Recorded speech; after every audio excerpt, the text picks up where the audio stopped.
Welcome back to the channel, welcome back to another video, and welcome back to the woods. Feels like it's been too long. It hasn't, it just feels like it. I just felt all the negative energy dispersed back into the earth when I got out the car, back in the happy place. And recently I've been clucking to build a new shelter. So in this video, that's exactly what I'm gonna do. I was up here in the woods a couple of weeks ago, and I was joined by my good friend Ell, and then later on in the day, Mr. Mucker Tucker, and we started building a new shelter. So we're gonna go back in time and basically see how we got on, and then I'll bring you back to today and we'll carry on the build. I am stoked to be here. The weather is beautiful. I think it might rain tomorrow, but I'm gonna be kipping in the shelter tonight. I won't show you it yet, it's right behind the camera. It's looking all right, we're getting there. Quick shout out to my stepsister Sophie. I've just got back from being up north at her wedding. Congratulations, Sophie and James. Been awesome to see the family. I'm feeling recharged, refreshed, good to go. Let's have it.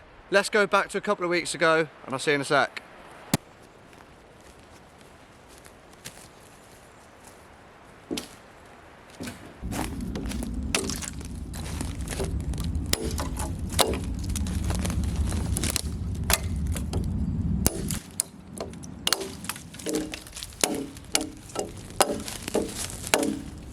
Alright, so I've been out and collected a few straights, and I found the first three pieces that I think I want the height. So we're starting off just with a tripod, and I've used my hatchet and I've chopped all the branches off it, but I've left a few little nibs on there, and the reason I've done that is because when we come to moss it later on in the day, that gives the moss something to get hooked up on, and it stops it sliding off and moving.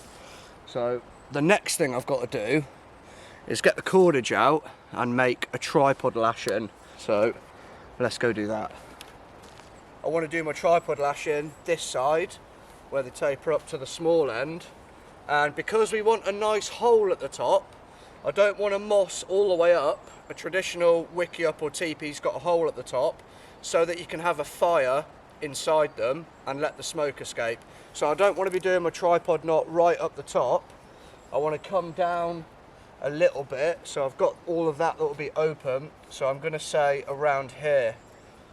Okay, first I'm just going to do a little shoelace knot, double it up. I'll clean up all the cordage at the end. That's just to get us going. I've got my paracord on a reel here, so rather than leaving it on the reel, I'm just going to pull a load off, over and under,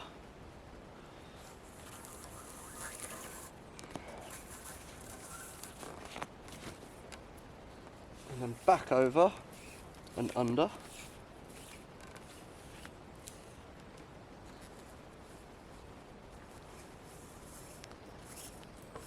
And repeat the process round the back. The closer you have your three pieces of wood and the tighter you keep it at this stage, the better the knot will end up. So around the back.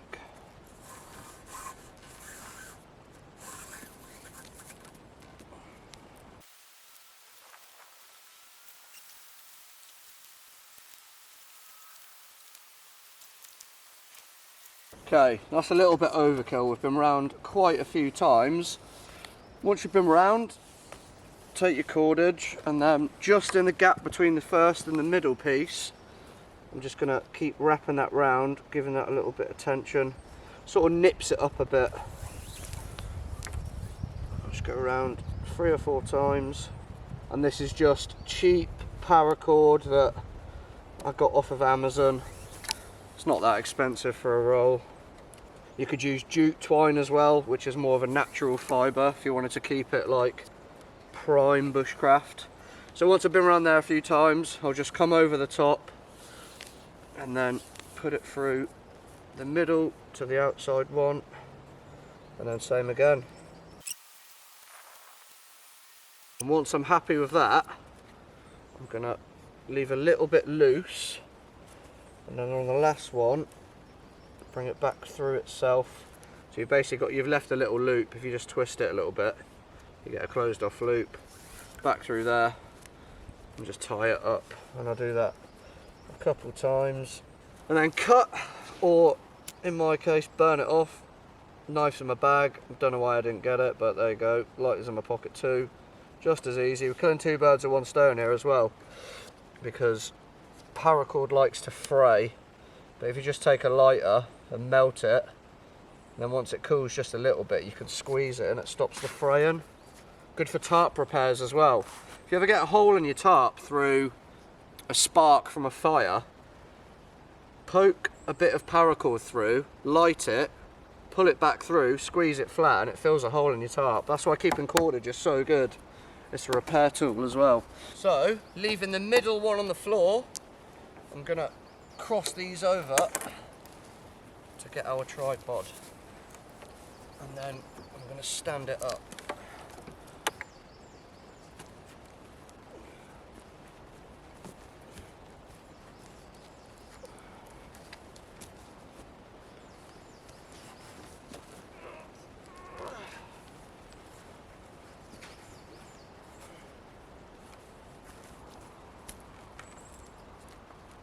Look, you can just hang off it.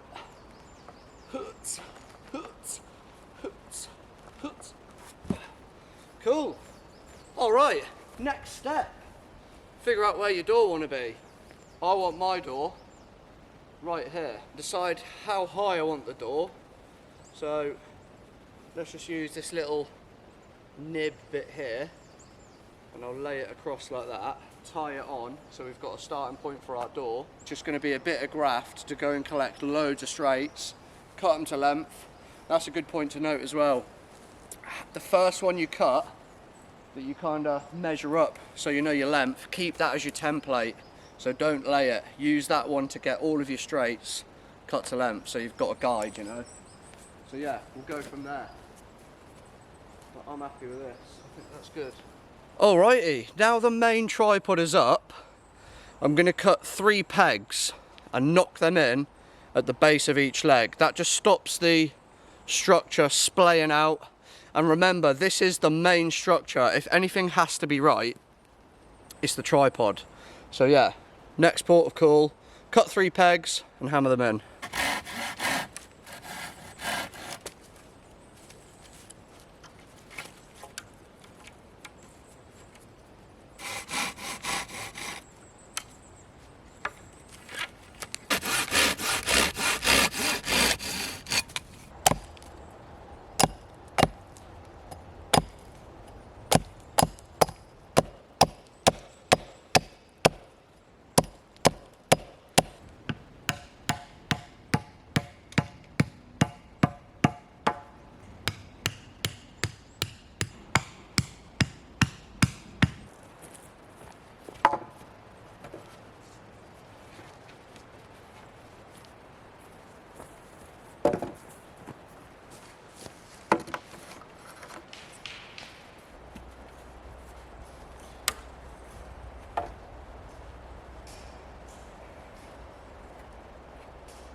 So that's like giving you another one to lean onto there, if you know what I mean.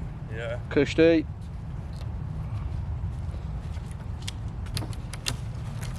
So basically we're leaving a gap there because that's where our door is. So we're just framing it basically to keep ourselves a nice clear doorway.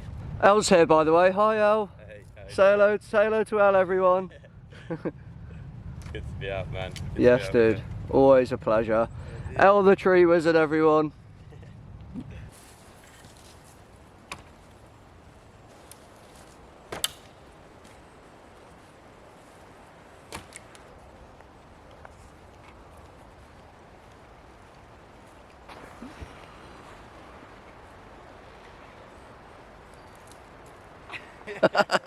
Mate, that's looking good, dude.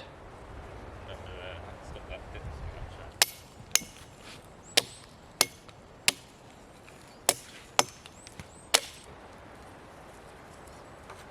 All the short ones I keep getting needs to be longer. I keep them for the door and get some longer ones to go in there, I reckon. Yeah.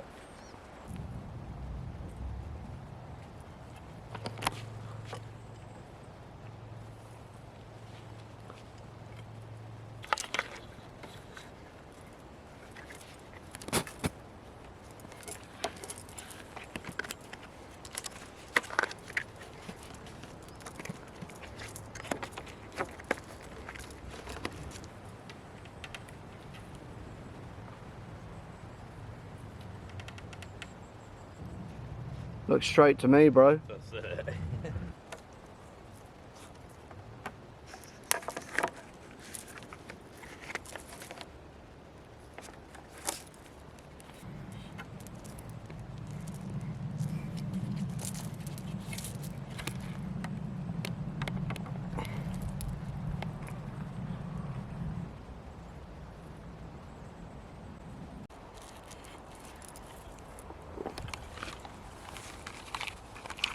It's vape juice, not a lie.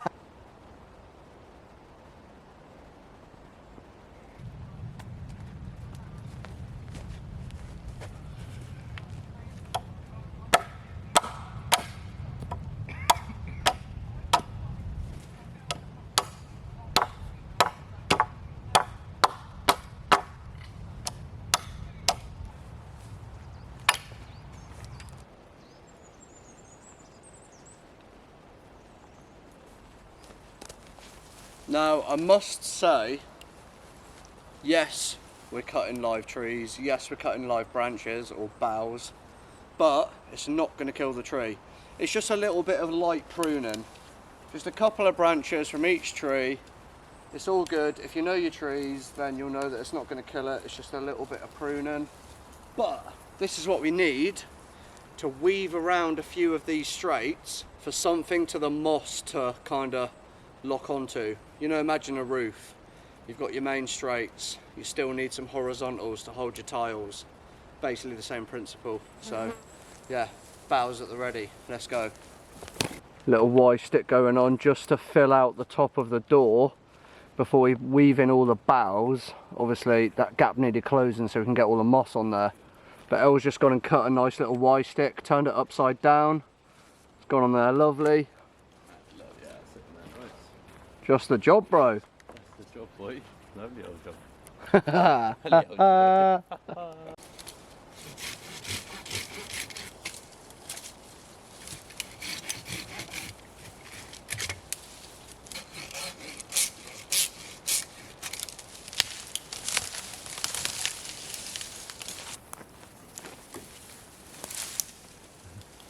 John Cedar!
Hand drill.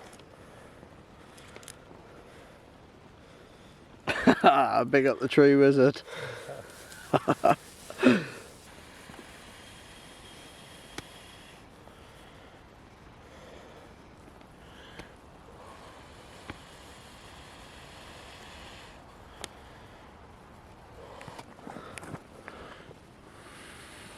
Perfect.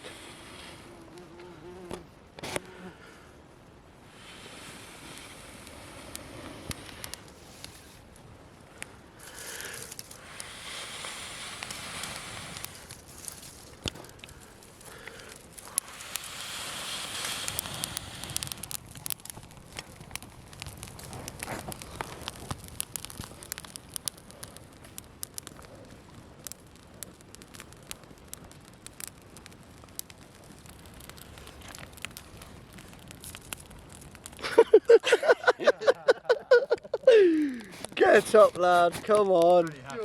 Big up, Al. To be fair, yeah. Big up, brother. Spuddage. Yeah, boy. Legend. Paul's here as well, by the way. Hello, Paul.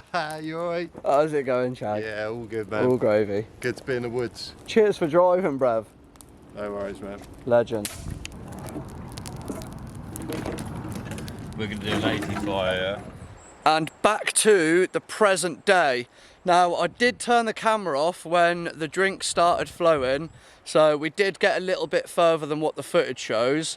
Let's have a little look. So a couple of weeks later, the branches are still pretty green. The boughs are looking all right. If I left it too long, all the needles would start falling off and it wouldn't grip the moss that well. So let me flip the camera around and I'll do a little walk round of it so you can see kind of how it's looking and what's left to be done. So obviously, because they're dying, the branches have gone a little lighter in colour. They've lost their greenness, but we've got a good covering. There's a few bits up the top. I mean, obviously I want to leave a lot of that for campfire smoke to come out. This is a great shelter for the winter, by the way. And me and the boys, we all kipped in here, so we know that it sleeps 3. So there's a few more boughs that need threading in before I can start mossing it. But that's only going to take me about half an hour or so. You can see the patches. But it's looking good. Let's go inside. Bosh! Got a little utility line up there. Axe is just hanging. But you can see this back corner here. This is really where I need to focus on this morning. And then there's plenty of moss in this forest. I know it's not great moving moss and, you know, the microclimates and all of that sort of stuff, but this is bushcraft. This is traditional shelter building. This is how it's done. Unfortunately, that's just how it goes, mate. Bit of Tezzy's meal deal pasta for lunch. Just the job.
So much for it not raining today.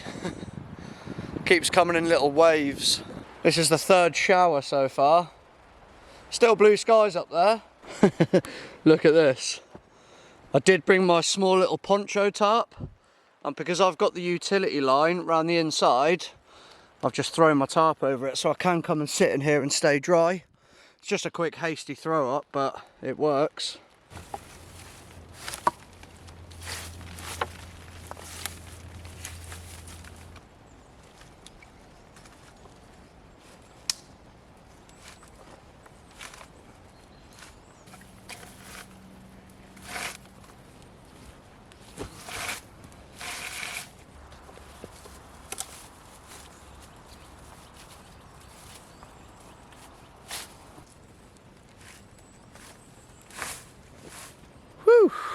my sweat on.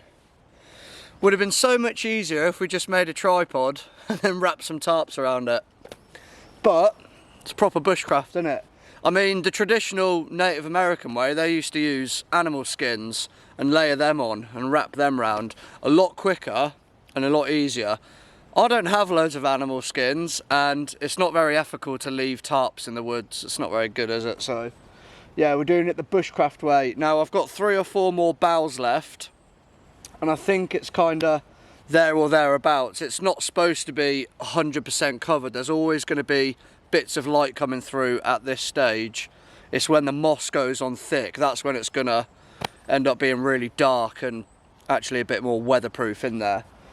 The boughs are more just to hold the moss and give the shelter a little bit more structure.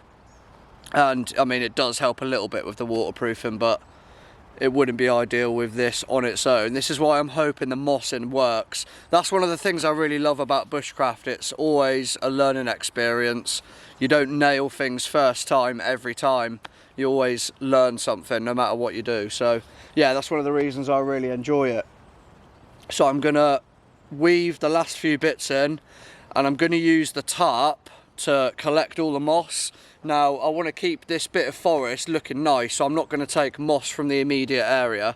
I'll walk away, find a little nook, and put all the moss on the tarp, and then just do a few runs and bring it back here. So I've got all the material here, and then it will just be a case of laying it all on. Might be a little bit of a walk because this forest isn't all moss, it's just there's patches of it. And where all the shadow is, under all the trees, that's where there is no moss. The moss is like here in these nice big openings. So yeah, I'll probably head that way and go and get some. I'll be back.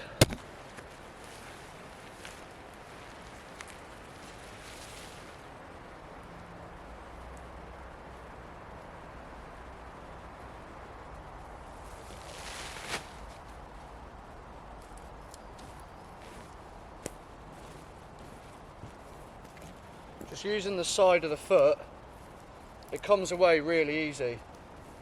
Just peels off the top of the forest floor.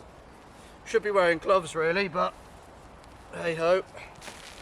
Come back from my community camp in Wales last week, and I came back with 1 glove, so that's good, isn't it?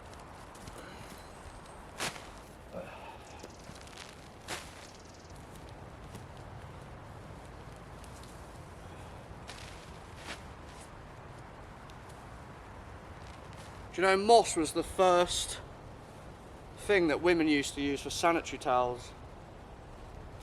It's actually antibacterial, and obviously it acts like a sponge, so I don't know if they processed it or did anything with it first. I'd imagine so.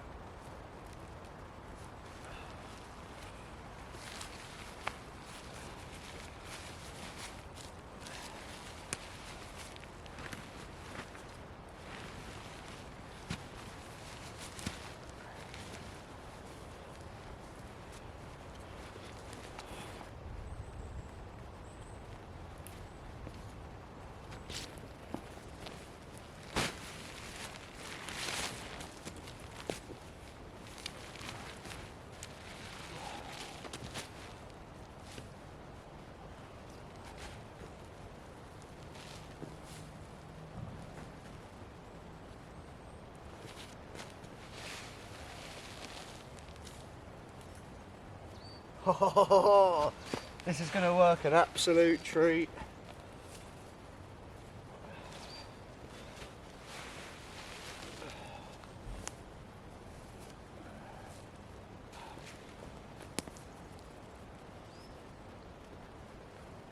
I mean, a shelter like this, obviously if you were using it a lot, it would take a fair bit of maintenance because it's moss. You'll just keep getting holes. I know that from previous shelters. When you use moss, you need to keep topping it up.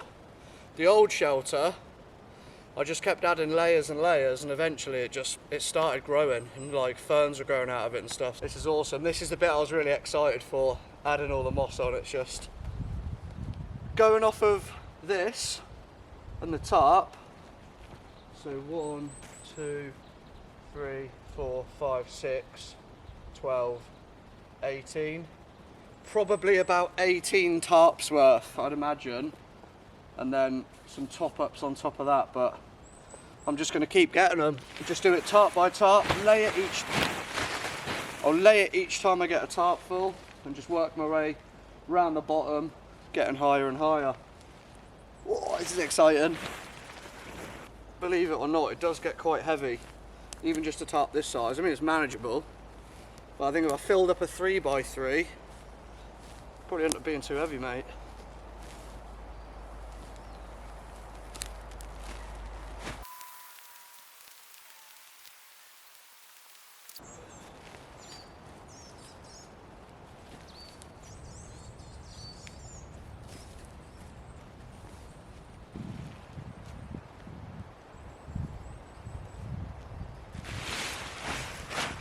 This literally takes me back to being a kid. Not quite of the same level, but you know what it's like when you're a young lad. Go into the woods and start building bases and all sorts. I was very lucky. When I used to live in Buckinghamshire, we had Wendover Woods right on the doorstep.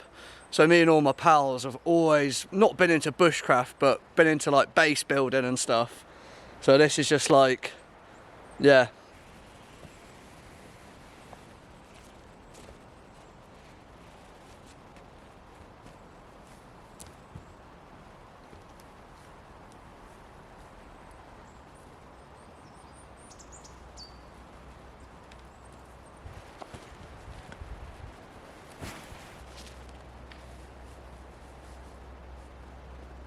This weather doesn't know what it's doing. It's got really dark all of a sudden.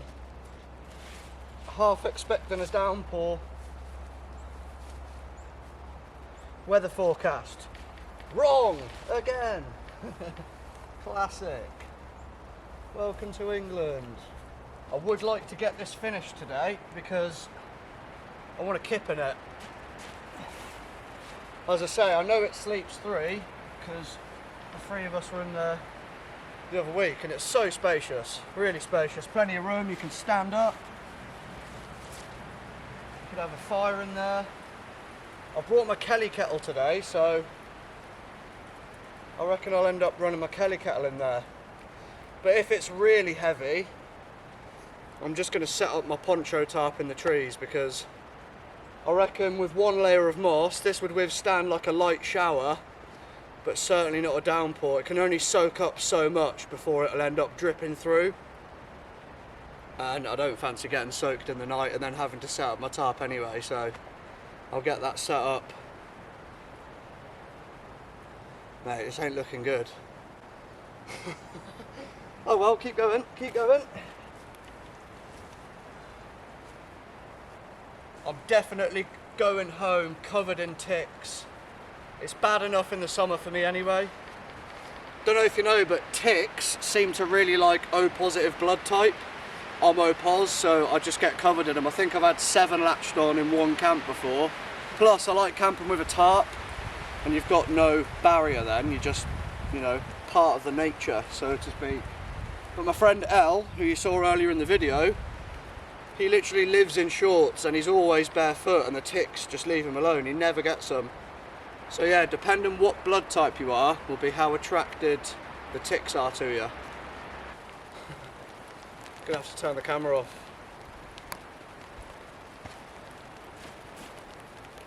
In my quick, hasty getaway, I just chucked the pelt upside down over my bag and all the kit, and then I chucked the tarp over that and just left it all here for half hour or so.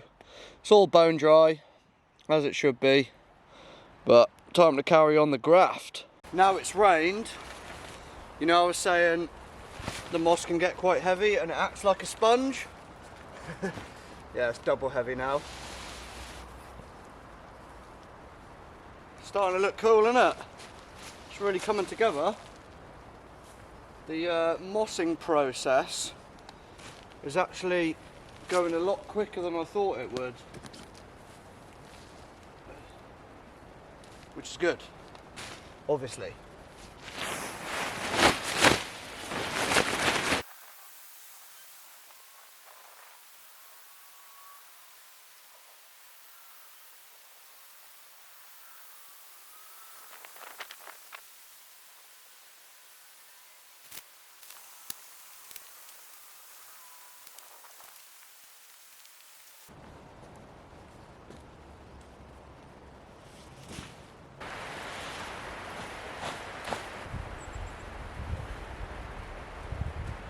What do you reckon?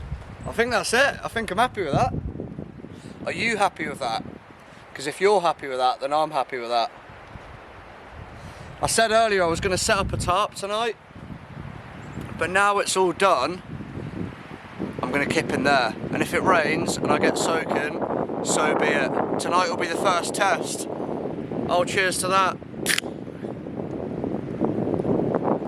And now the shelter's pretty much stayable, it's probably time to go and collect some wood. Won't take too long. I'll get one tree, I'll just process it down, split it down with the axe, and I've got a cramp ball. And this come off, this is just one part of a cramp ball that I found. It was bigger than my whole hand. So I broke it down into 4 bits. I don't have a flint and steel with me, but I do have my ferro rod.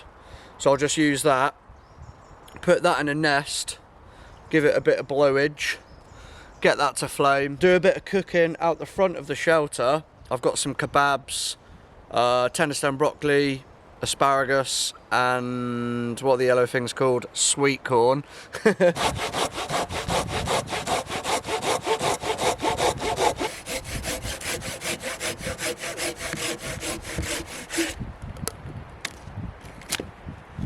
Silky big boy, Japanese pull saw.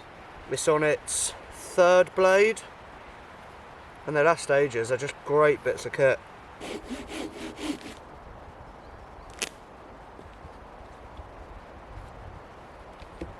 Picked a load of dead ferns.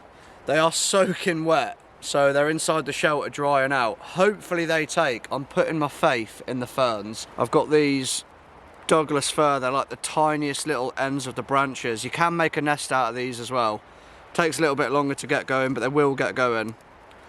If the fern takes, that'll be the first stage of kindling. Shall we have a little look inside the shelter then, since all the moss is on?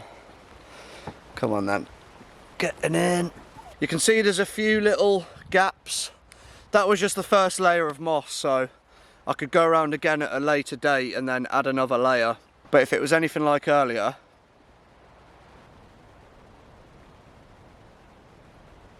I just really like the fact you can stand up straight in here, which the last shelter I couldn't do, it was quite cramped. And then here I've got a bit of paracord going around the main tripod. There's like a triangle, so I can hang tools off there. I could, as you saw earlier, chuck a tarp over there, hang a light on there, anything like that. I've got the nest drying out on this side, and then I've got all the little spindly bits of Douglas fir on the other. I flipping love it. It's turned out well. I'm looking forward to kipping in there tonight. Just looks cool as well, doesn't it? It kind of reminds me of like Yoda's house. And if not Yoda's house, it's like the English adaptation to a Hobbit house. The DD poncho tarp. Not just a tarp, not just a poncho. You could use this as an emergency stretcher. You could make a hammock out of it. You can collect things with it. Or in this case, I've just got it draped over all of my kit.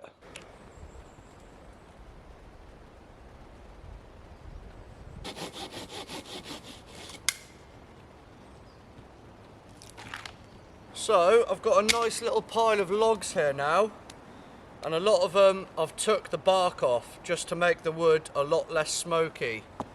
And another little tip for you, bark that comes off easy like this is Douglas fir. When you're shelter building, you can use this almost like tiles as well. You can put one that way, one the opposite way, and then keep going, and you can tile a whole shelter like that. More waterproof than the moss wood, but I wouldn't want to tile that because I'll be there forever. Time to process some of this down. I've got my little hatchet, little Bushcraft hatchet, big fan of this. So I'm just going to split them down into kindling. Most I'll do with these is split them into 4.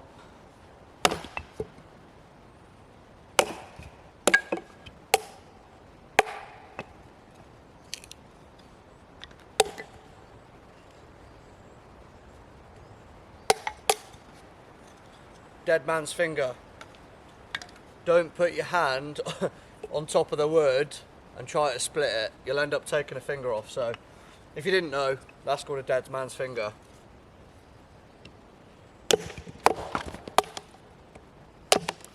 If you're out in the woods and it's been pelting it down with rain and you want to have a fire, the best thing you can do is cut down a dead standing tree, process it like you've just seen there, because all the wood in the centre is bone dry.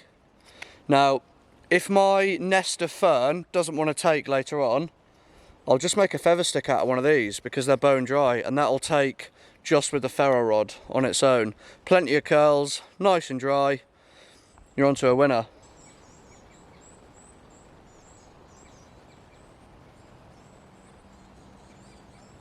I've just dug a little fire pit down to bare earth, which is the grey stuff.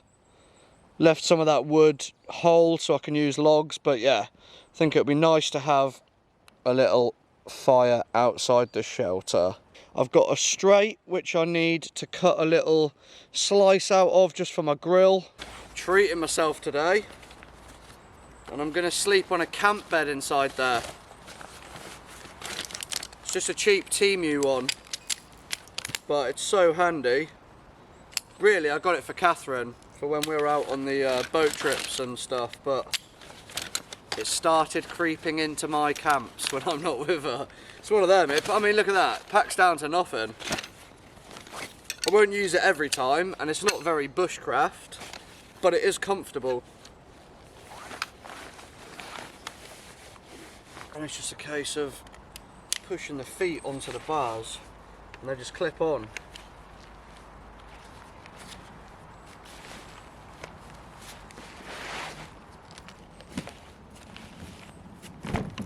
Done.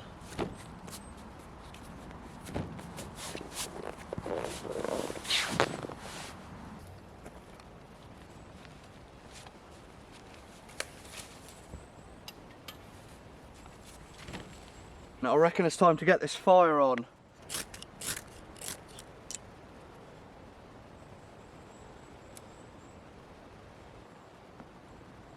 You can see that's going now. And that will just hold an ember.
Here's my kitchen. I just got a straight and then put a cut in it with my saw and then added a little supportive splint underneath just to wedge it in and keep the grill stiff, and it stops it from leaning down when you've got a bit of weight on it.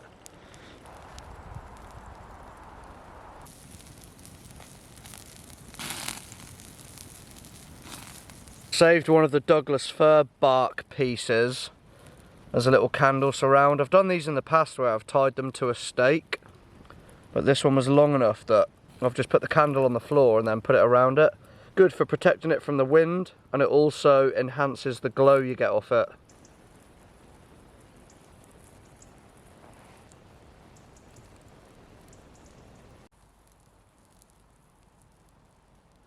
Second helping of kebabs. These are beef kebabs. Sweet, what are they called? Sweet something, I can't remember. But I think I'm going to save the rest of the food until tomorrow now. I'm actually loving this. And I've put the rest of the wood underneath my bed. So if it rains in the night, that'll stay dry for tomorrow. I've also got the tarp here, just in case it does start leaking and it rains and I end up getting wet. I'll just throw the tarp straight over me. Oh, listen to the owls. This is a little bit of an inside joke, but Mucka Tucker, if you're watching, You are a crep head, my friend. I'm going to finish my tinny. It won't be long until I'm in bed, to be honest. I shall catch you in the morning, people. See you in a sec.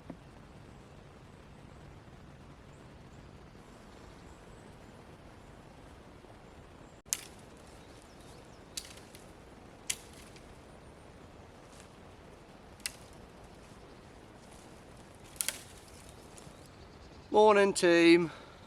First night in the completed shelter. Completed it, mate. That was awesome. The moss kept the breeze out really nice. I did get woken up at like stupid o'clock this morning though. There was people shouting and screaming.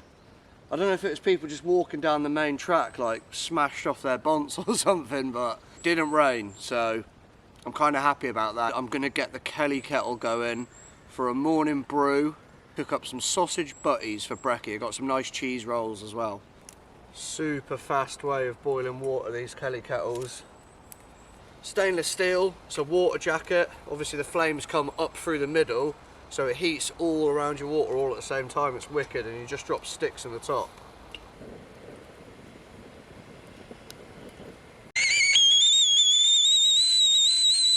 I'm using the bag for my bed.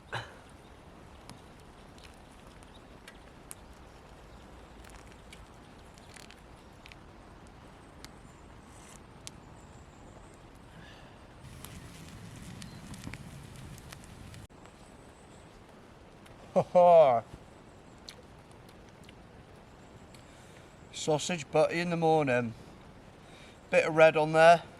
Loads of cheese on the top of that bun. Everything always tastes better cooked on a campfire, doesn't it?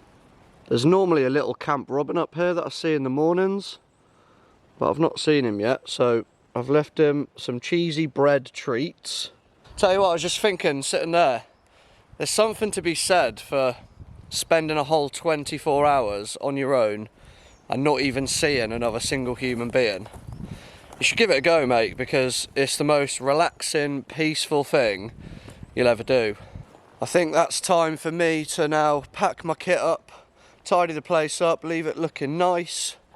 But I'm going to show you my bag actually before we go. It's something I've bought, not sponsored. I'm dead excited to show you because I've wanted one for 4 years, but they're quite expensive. I bought it off my friend Ben Kiddle. Shout out Ben. I bought it off him at the Bushcraft show for a good price. It's ultra heavy, it's uncomfortable, it's canvas, and it's flipping awesome. Yes, mate, look at this beast. You'll be seeing a lot of this. This is by Frost River, and I think it's called the Royale. It's the biggest one they do. It's either 80 or 90 litre, I can't remember. But this is like the creme de la creme of bushcraft packs. It's come all the way from Minnesota in America.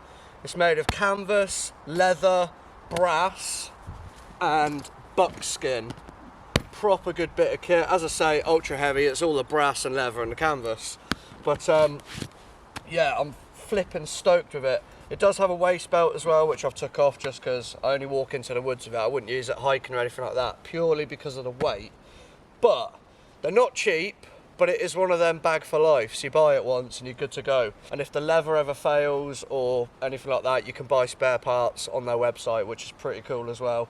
I like this yellow buckskin that they've got for the shoulder straps. There's padding under there as well. Now these don't come with any rigidity to them. There's nothing in the back, so you kind of have to pack it laying down. And what I normally do, a little tip that I got from my mate Ell, because he's got one as well, I just get the Z-like mat and then like fold it up and then open it halfway, if you know what I mean, and then just slide that down the back, which gives you a nice bit of cushion. And yeah, I'm just so chuffed with it. Stoked, mate. Check it. Bosh!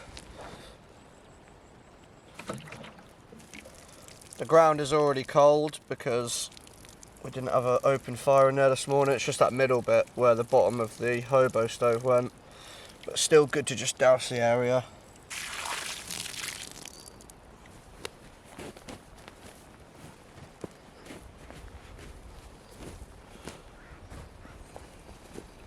Nice and tidy. Do you know what? That's probably been my favourite solo camp in a long while. Thanks very much for watching the video. If you've watched it all the way to the end, do us a favour and chuck us a cheeky little sub. Past 50,000 now, which is absolutely mental.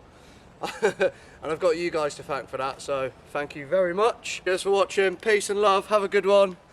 Love you, bye.